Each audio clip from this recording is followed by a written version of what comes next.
ओम नमः शिवाय। जय जय शिव शंकर, जय जय भोलेनाथ। आस्था भक्ति संगम में आप सभी श्रद्धालु भक्तों का हार्दिक स्वागत है। भगवान शिव और माता पार्वती की कृपा आप सभी पर सदैव बनी रहे। भक्तों, आज हम श्री शिव महापुराण के विदेश्वर संहिता के अत्यंत महत्वपूर्ण प्रसंग का श्रवण करेंगे। यह प्रसंग हमें बताता है कि कलयुग में मनुष्य के पापों का नाश किस प्रकार हो सकता है और कौन सा साधन ऐसा है जो शीघ्र फल देने वाला, सरल और सभी के लिए सुलभ है। इस कथा का श्रवण केवल ज्ञान देने वाले ही नहीं बल्कि जीवन की दिशा बदल देने वाला है। इसीलिए अंत तक श्रद्धा और एकाग्रता के साथ कथा सुनिए। प्रयागराज की महिमा। भक्तों, प्राचीन काल में तीर्थराज प्रयाग की भूमि पर एक अद्भुत आध्यात्मिक वातावरण था, जहाँ गंगा, यमुना और अदृश्य सरस्वती का संगम होता है। वहाँ देवता भी स्नान करने की इच्छा रखते हैं। वह भूमि ऋषियों की तपोभूमि थी। यज्ञों की अग्नि प्रज्वलित रहती थी। वेदों का उच्चारण गूंजता रहता था। भक्ति और ज्ञान का वातावरण चारों ओर व्याप्त था। उसी पवित्र प्रयाग क्षेत्र में अनेक महान ऋषि मुनि एकत्र हुए। ऋषियों की चिंता। एक दिन सभी मुनि आपस में चर्चा कर रहे थे। उन्होंने देखा कि समय बदल रहा है। कलयुग का प्रभाव पृथ्वी पर बढ़ रहा है। मनुष्य सत्य से दूर होता जा रहा, धर्म का पालन कम होता जा रहा, लोग धन के पीछे भाग रहे हैं, भक्ति घट रही, क्रोध, लोभ, मोह और अहंकार बढ़ते जा रहे हैं। तब ऋषियों के मन में एक प्रश्न उत्पन्न हुआ। उन्होंने सोचा, आने वाले समय में सामान्य मनुष्य का क्या होगा? वह इतने पापों और विकारों से घिरा होगा तो उसका उद्धार कैसे होगा? क्या कोई एक ऐसा उपाय है जिससे साधारण व्यक्ति भी भगवान को प्राप्त कर सके? सूत जी महाराज का आगमन। उसी समय वहाँ ज्ञानी पुराणों के आचार्य महर्षि वेदव्यास के शिष्य सूत जी महाराज पधारे। सूत जी को देखकर सभी ऋषि प्रसन्न हो गए। उन्होंने उठकर उनका स्वागत किया, वाद्य, अर्घ और आसन देकर सम्मान पूर्वक बैठाया। सूत जी के मुखमंडल पर तेज झलक रहा था। उनके चेहरे पर ज्ञान और करुणा थी, अद्भुत आभा थी। मुनियों का प्रश्न। सभी ऋषियों की ओर से शौनक ऋषि ने विनम्रता पूर्वक कहा, हे सूत जी महाराज, आप वेद, उपनिषद, पुराण और समस्त शास्त्रों के ज्ञाता हैं। हमारे मन में एक प्रश्न है, कृपया उसका समाधान कीजिए। कलयुग में मनुष्य अल्पायु होगा, उसका मन चंचल होगा, वह अनेक प्रकार के पापों में फंसा रहेगा।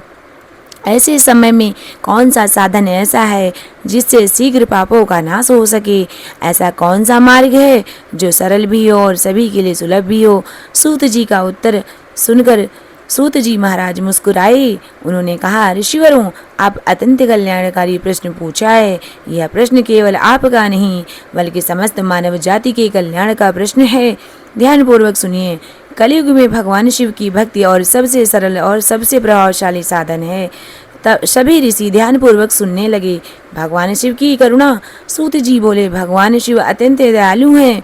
वे अपने भक्तों के दोष नहीं देखते, वे भक्त के प्रेम देखते हैं। जिस प्रकार एक माता अपने बच्चे की गलतियों को क्षमा कर देती है, उसी प्रकार भगवान शिव अपने भक्तों पर कृपा करते हैं। उन्होंने आगे क्या कहा? भगवान शिव को आशुतोष कहा गया है। आशुतोष अर्थात जो बहुत जल्दी प्रसन्न हो जाएं। एक बेलपत्र की महिमा। सूत जी ने कहा, यदि कोई श्रद्धा से एक बेलपत्र भी अर्पित करता है तो भगवान शिव प्रसन्न हो जाते हैं।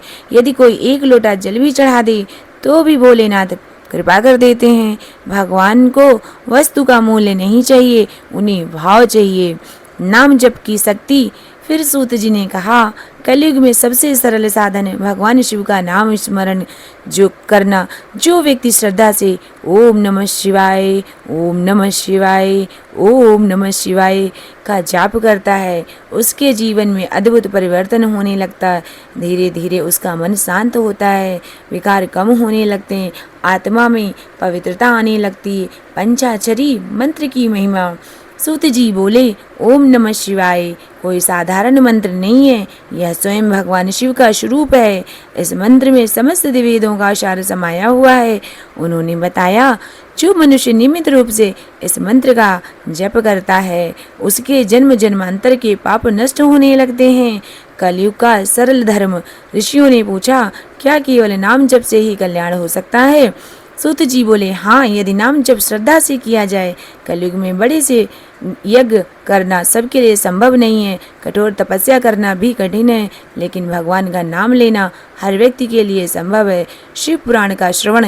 इसके बाद सूत जी ने शिव पुराण की महिमा का वर्णन किया। उन्होंने कहा, जो मनुष्य श्रद्धा से शिव पुराण का श्रवण करता है उसके जीवन के समस्त पाप नष्ट होने लगते हैं।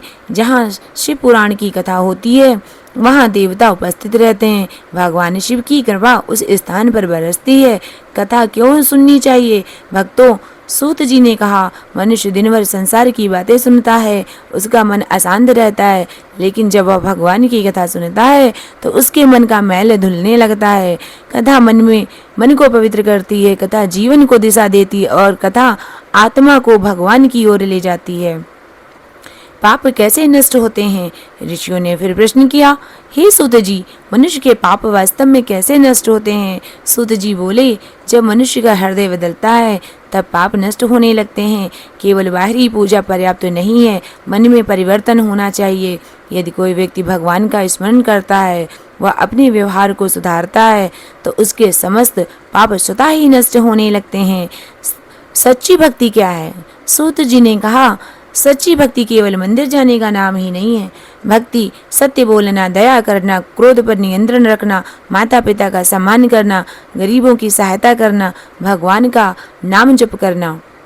शिव भक्ति की पहचान क्या है? सूत जी बोले, शिव भक्त वह नहीं जो केवल भस्म लगाता है। सच्चा शिव भक्त वह है जिसके हृदय में करुणा हो, जो दूसरों का भला करे, जो किसी को दुख न पहुंचाए, जो अपने जीवन को भगवान के चरणों में समर्पित कर दे। मृत्यु का भय कैसे मिटता है? ऋषियों ने पूछा, क्या शिव भक्ति मृत्यु के भय को भी समाप्त कर दे सकती है? सूत जी बोले, निश्चित रूप से। जो भगवान शिव की शरण में आ जाता है उसे मृत्यु का भय नहीं रहता, क्योंकि उसे विश्वास हो जाता है भगवान सदैव उसके साथ हैं। भगवान शिव का वचन। सूत जी ने कहा, भगवान शिव स्वयं कहते हैं, जो भक्त श्रद्धा से मेरा स्मरण करता है मैं उसकी रक्षा करता हूँ। भक्त चाहे कभी भी हो, किसी भी परिस्थिति में हो, भगवान शिव उसे कभी नहीं छोड़ते। ऋषियों की प्रसन्नता। सूत जी के मुख से यह दिव्य ज्ञान सुनकर सभी ऋषि अत्यंत प्रसन्न हुए। उनके हृदय में आनंद भर आया। उन्हें समझ आ गया कि कलयुग में भगवान ने मनुष्यों के लिए कितना सरल मार्ग दिया है। कथा का क्या संदेश है भक्तों? आज की कथा हमें बताती है भगवान शिव अत्यंत दयालु है। भक्ति में दिखावे की आवश्यकता नहीं है। नाम जब सबसे सरल साधन है। शिव पुराण का श्रवण पापों का नाश करता है। सच्ची भक्ति जीवन को बदल देती है। भगवान भाव के भूखे, वस्तुओं के नहीं। समाप्त भक्तों, ये आज की कथा हम यहीं पे समाप्त करते हैं। भक्तों, यदि हम प्रतिदिन कुछ समय निकाल कर भगवान शिव का स्मरण करें, ओम नमः शिवाय का जाप 108 बार या 51 बार या अपनी श्रद्धा के अनुसार करें और शिव कथा का श्रवण करें, तो हमारा जीवन अवश्य बदल सकता है। आइए सभी भक्त मिलकर भगवान शिव का स्मरण करें। हर हर महादेव, हर हर महादेव, हर हर महादेव। ओम